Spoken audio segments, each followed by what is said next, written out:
ओम शांति। 6 मई की बाबा की मुरली। मीठे बच्चे, याद में रहने की मेहनत करो तो पावन बनते जाएंगे।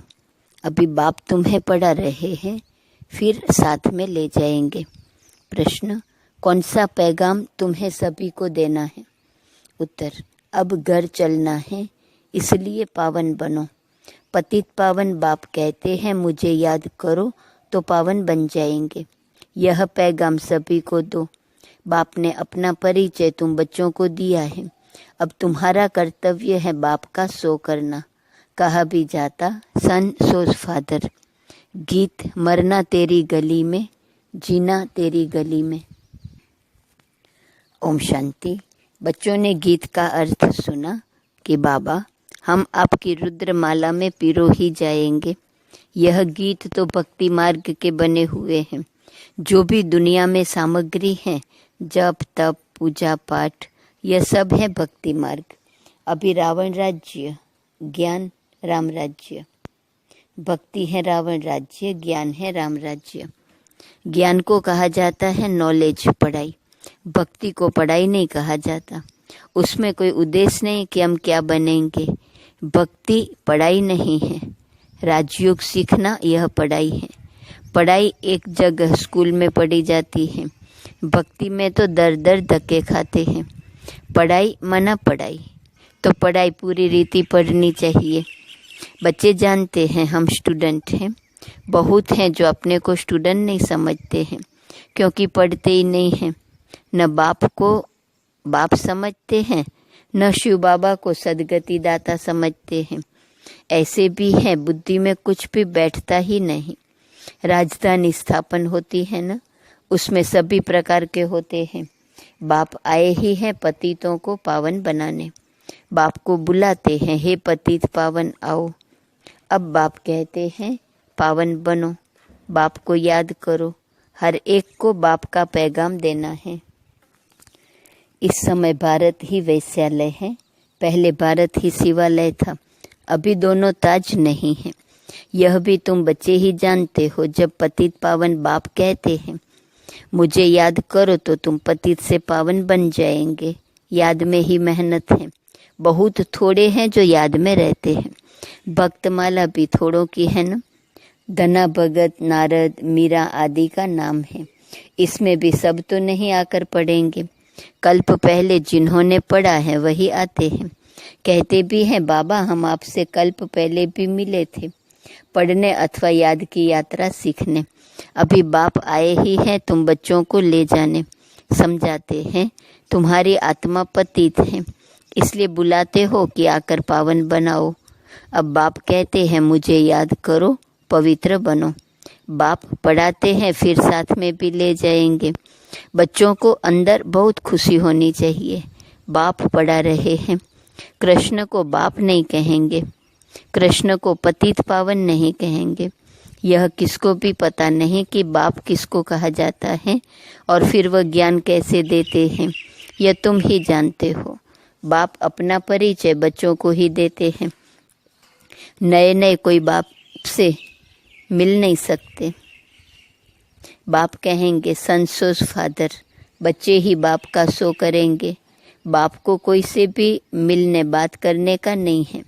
बल इतना समय बाबा नए नए से मिलते रहते हैं। ड्रामा में था, ढेर आते थे। मिलिट्री वालों के लिए भी बाबा ने समझाया है, उनका उद्धार करना है। उनको भी धंधा तो करना ही है, नहीं तो दुश्मन वार कर लेंगे। सिर्फ बाप को याद करना है।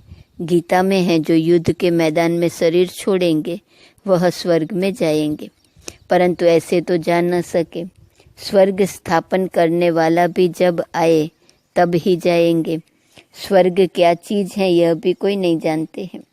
अभी तुम बच्चे 5 विकारों रूपी रावण से युद्ध करते हो।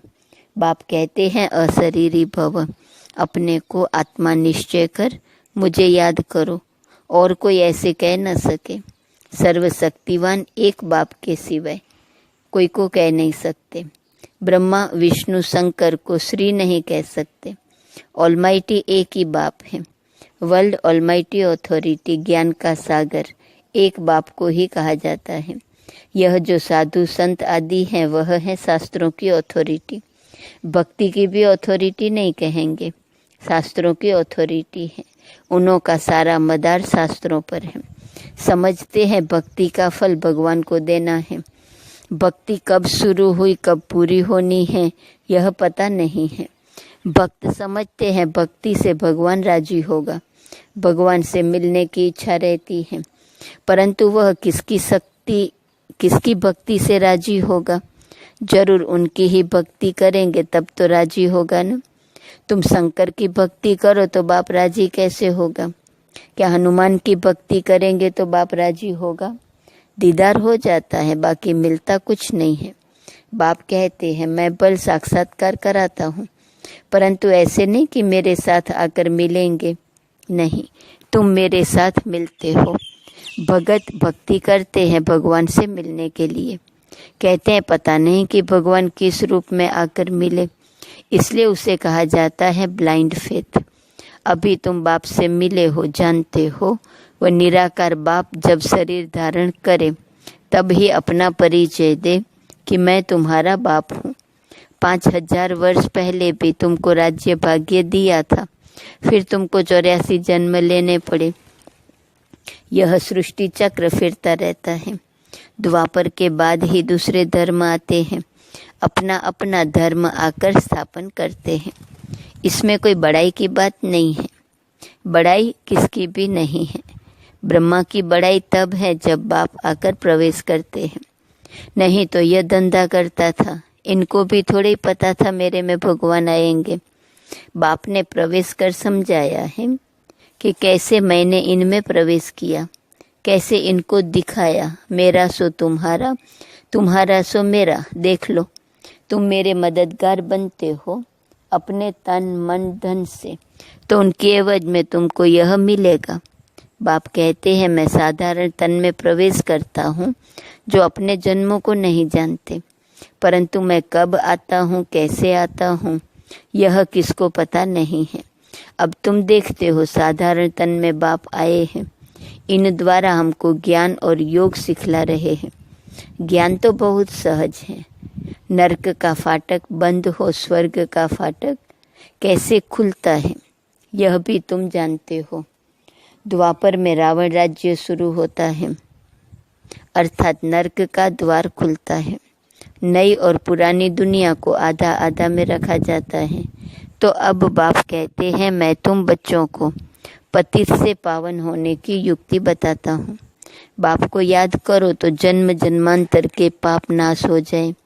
इस जन्म के पाप भी बताने हैं। याद तो रहते हैं ना, क्या पाप किए हैं, क्या क्या दान पुण्य किया है।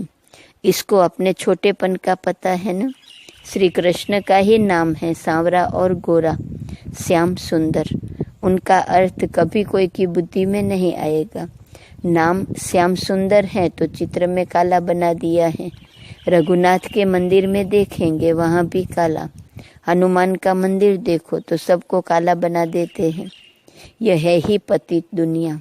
अभी तुम बच्चों को होना है कि हम सांवरे से सुंदर बने, उसके लिए तुम बाप की याद में रहते हो। बाप कहते हैं यह अंतिम जन्म है, मुझे याद करो तो पाप भस्म होंगे।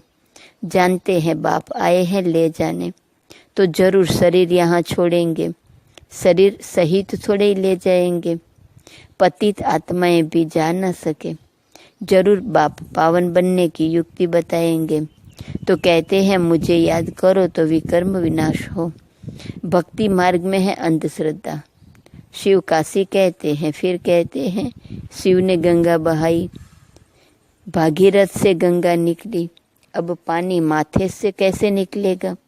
भागीरथ कोई ऊपर पहाड़ पर बैठा है क्या जिसकी जटाओं से गंगा आएंगी? पानी जो बरसता है सागर से खींचते हैं, जो सारी दुनिया में पानी जाता है। नदियाँ तो सब तरफ हैं। पहाड़ों पर बर्फ जम जाती है, वह भी पानी आता रहता है। पहाड़ों के अंदर गुफाओं में जो पानी रहता है वह फिर कुओं में आता रहता है। वह भी बरसात के आधार पर है। बरसात न पड़े तो कुएं भी सूख जाते हैं।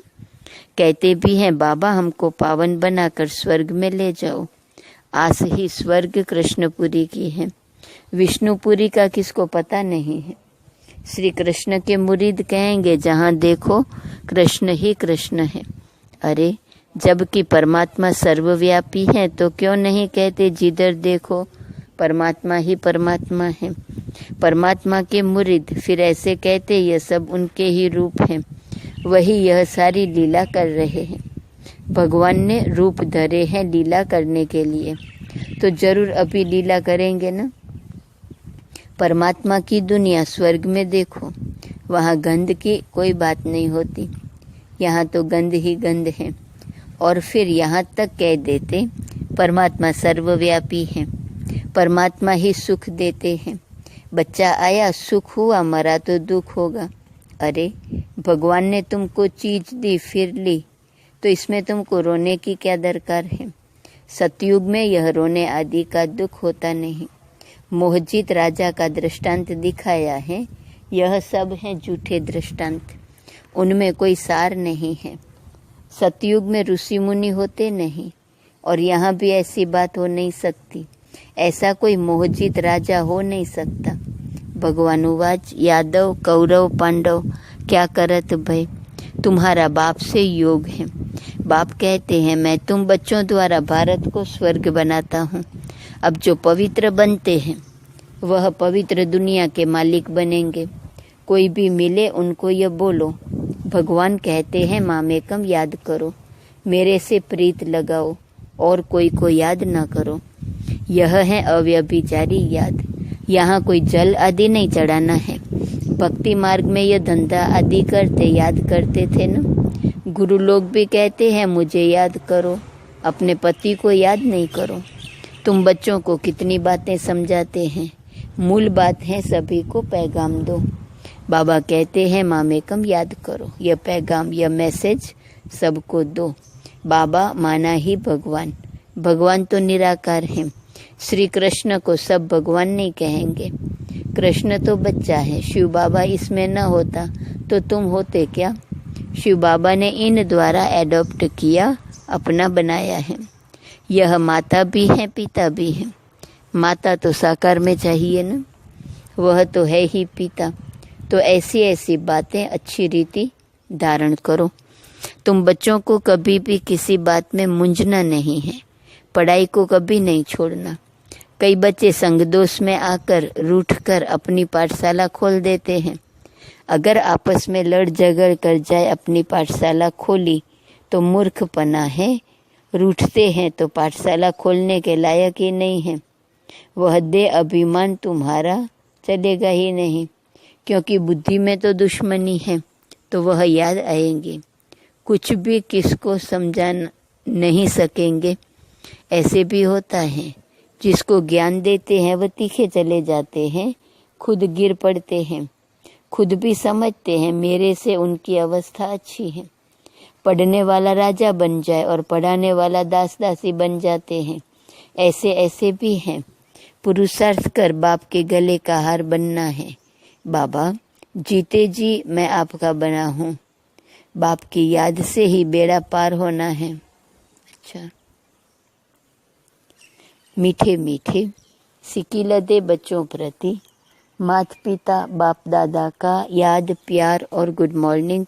रूहानी बाप की रूहानी बच्चों को नमस्ते, रूहानी बच्चों की रूहानी बाप को नमस्ते नमस्ते नमस्ते।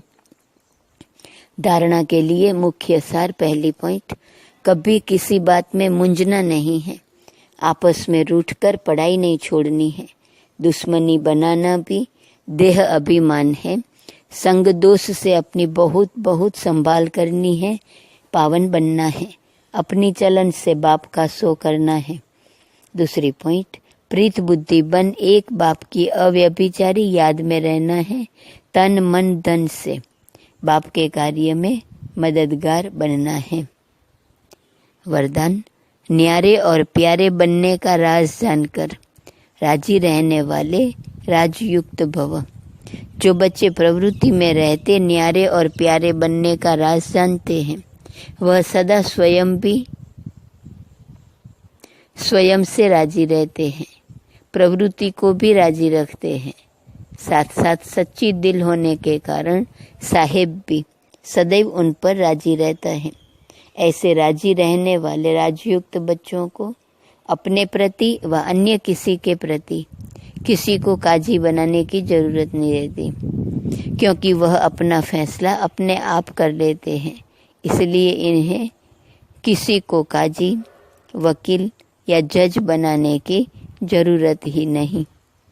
स्लोगन: सेवा से जो दुआएं मिलती हैं वह दुआएं ही तंदुरुस्ती का आधार हैं। आज का स्वमान: मैं पवित्रता की पर्सनालिटी को धारण करने वाली आत्मा हूँ। अव्यक्त इशारे की पॉइंट 6 मई। जैसे स्थूल शरीर में विशेष श्वास चलना आवश्यक है, श्वास नहीं तो जीवन नहीं, ऐसे ब्राह्मण जीवन का श्वास है पवित्रता। 21 जन्मों की प्रारब्ध का आधार पवित्रता है। आत्मा और परमात्मा के मिलन का आधार पवित्र बुद्धि है। संगम युगी प्राप्तियों का आधार और भविष्य में पूज्य पद पाने का आधार पवित्रता है। इसलिए पवित्रता की पर्सनालिटी को वरदान रूप में धारण करो। ओम शांति।